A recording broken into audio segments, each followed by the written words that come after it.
Oi, meus amores, tudo bem com vocês?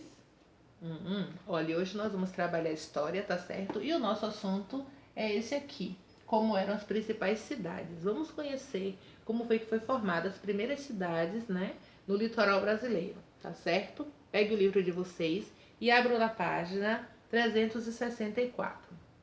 Abriram? Então vamos começar primeiro a nossa leitura, tá? A ocupação portuguesa teve início no litoral brasileiro. O objetivo era facilitar o escoamento de produtos e recursos naturais retirados da colônia, além de servir como proteção para possíveis invasões. As novas cidades também contavam com um porto, como ocorria em Salvador, Recife e Rio de Janeiro. Ou seja, olha a formação aqui das primeiras cidades, né? Aqui é a cidade de Salvador. Foi quando eles tiveram logo a necessidade de construir ali pelo Porto da Barra, né? Nas alturas do Porto da Barra, construíram já suas moradias.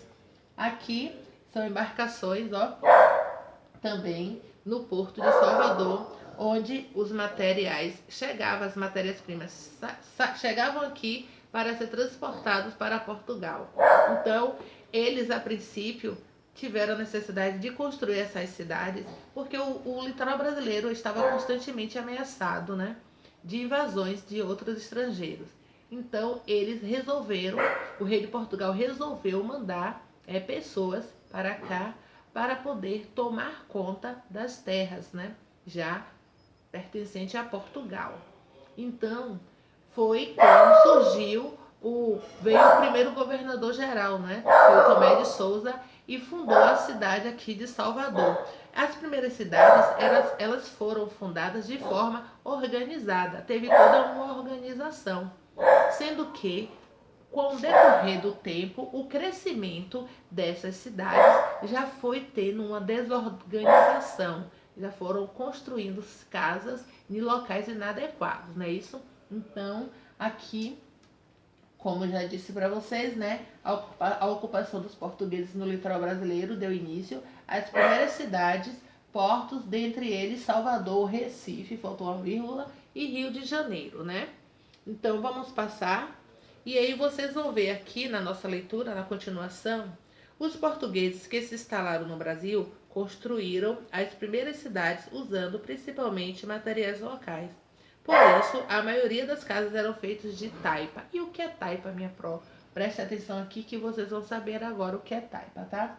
Ó, a construção, a taipa é a construção de pau a pique. Ou seja, a casa de taipa é a construção de pau a pique, né? Também conhecidas como taipa de mão. Por que taipa de mão? Vou explicar para vocês daqui a pouco. Taipa de sopapo ou taipa de saber. É uma técnica construtiva antiga que consiste no entrelaçamento de madeiras verticais fixadas no solo com vigas horizontais, geralmente de bambu, amarradas entre si por cipós, dando origem a um grande painel perfurado, cujos vãos são preenchidos com o uso do barro misturado com a água, o que depois de seco dá origem às paredes firmes e resistentes. Então, gente, a casa de taipa, entendeu? Até hoje, em alguns interiores, em algumas roças, vocês ainda vê pessoas construindo esse tipo de casa. Quando meus avós vieram aqui para Salvador mesmo, moravam em casas de taipa.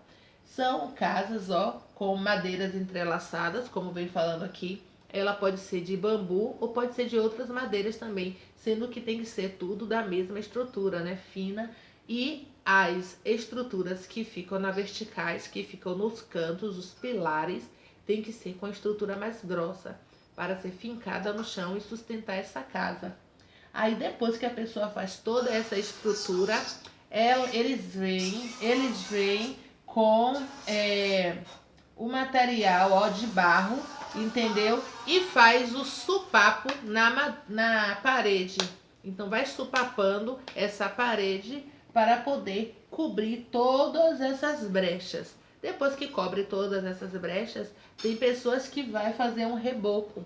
Tem pessoas que moram assim mesmo. O risco de morar em uma casa de taipa sem ter o reboco é porque ela também pode ser moradia de barbeiro. E o barbeiro, você sabe que é uma doença, entendeu? Que vai causar doença de Chagas e futuramente essa pessoa vai morrer com um probleminha no coração. Então a gente deve evitar morar em casas de taipa onde ela não tenha reboco, mas infelizmente tem moradores que não têm condições de fazer o reboco dessa casa, né? Então, foi assim as primeiras construções das nossas cidades.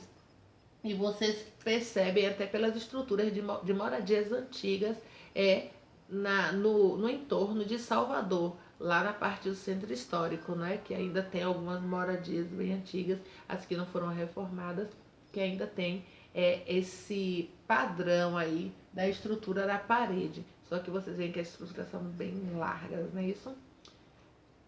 Vamos para cá.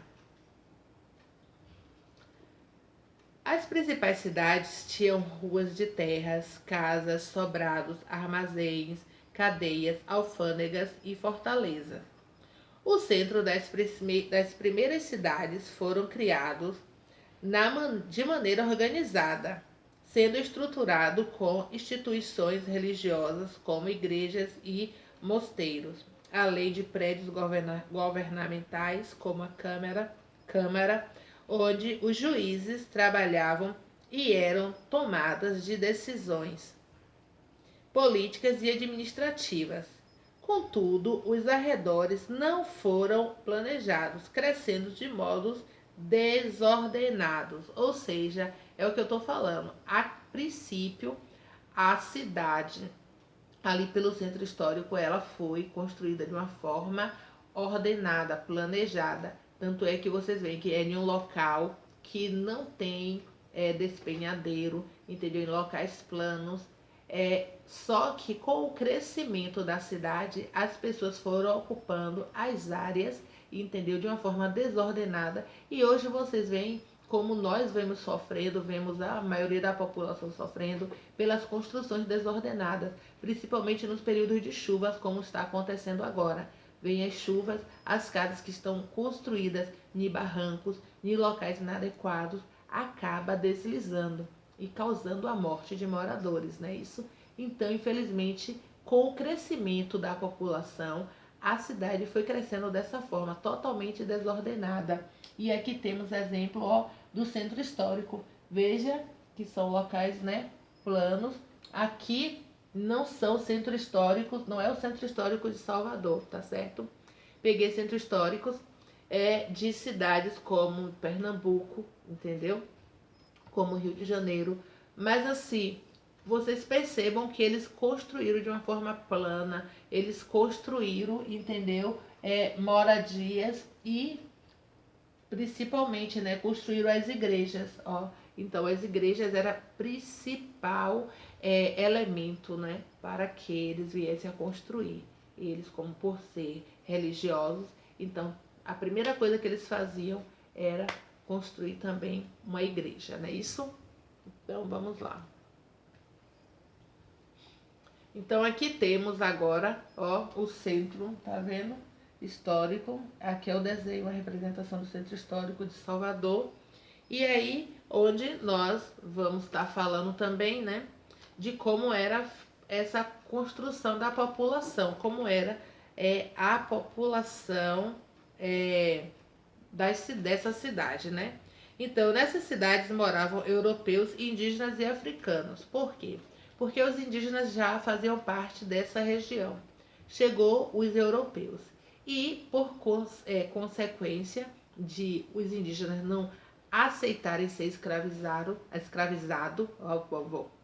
não aceitaram ser escravizados, o que acontece? Eles trouxeram para cá os africanos. Então, com o passar do tempo, alguns africanos conseguiram alforria, outros eram escravos de ganhos, então circulava por esse centro.